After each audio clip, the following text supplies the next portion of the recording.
Anyway, several former Penn State stars / players are outraged at what the board has done. Outraged by hiring Bill O'Brien. Outraged, I tell you. But the child rape? Wait a minute. Hold on. Yeah, Brandon Short says, I don't want to be affiliated with the university if they don't choose a Penn State guy because of our standards. Tell me about your standards. You allowed a guy you knew in 1998, if not earlier, was raping children and still have a key to everything on the campus. Right. And then after you said you banned him, you didn't. And he's still running around in his Penn State outfits. After. Come on. What are you talking about? Your standards? The standards of your family? I don't think you have any. What if your coaches was running around raping people on the campus, raping children on the campus? You can't fall back on your standards now. Just horsing around. Horseplay. It's just horseplay.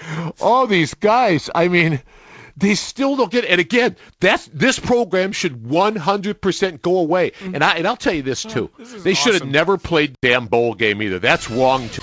Now, this is Brandon Short. I don't want to be affiliated with the university if they don't choose a Penn State guy because of our standards, our graduation, all the things that have been important. It's no longer Penn State, so we might as well be in the SEC.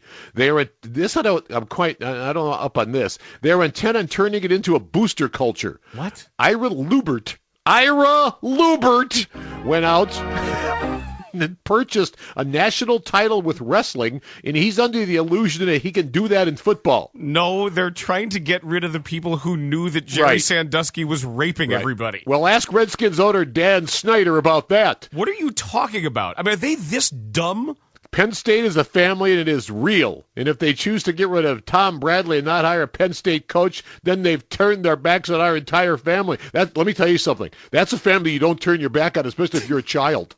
Because bad things happen. Don't turn your back on them. You want to keep your eyes go on there them all the time. Don't go there, kid. Really? And then for everybody saying, well, these players don't represent us, don't paint with a broad brush. They do represent you. Sure they do. Until we start hearing moderate voices actually come out somewhere from the university and say something otherwise. How many were on that petition or whatever the hell they say? There was almost 600 of them, and then, right? And if you dare criticize them, then people get all angry. It is seriously the most thin-skinned, hypersensitive, drama queen group of fans ever. Yeah. Ever. I know if college sports fans are crazy, these people are insane, and they should all be napalmed. Right.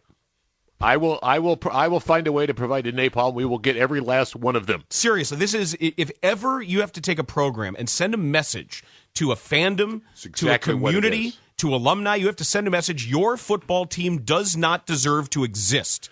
Your program must go away. I know it won't happen. I know that's just whistling Dixie, as people used to say around these parts. Whistle Dixie, would you? That's all that is, but because it's not going to happen. You can't really do a death penalty now with television and conference alignments and the way that all works. The days of that are over.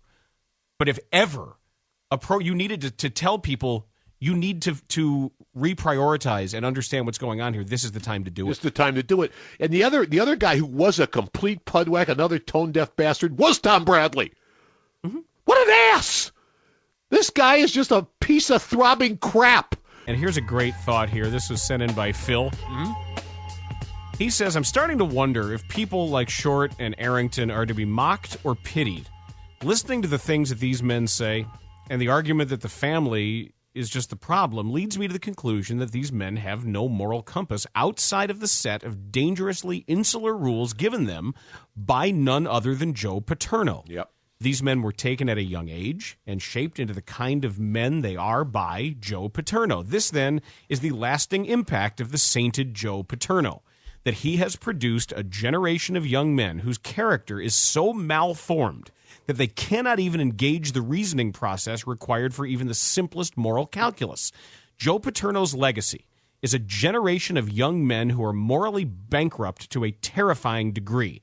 This is not the behavior of a father figure. It's the behavior of a cult leader. Right. Think about this. So yes, he concludes Penn State is a family, one not unlike the Manson family.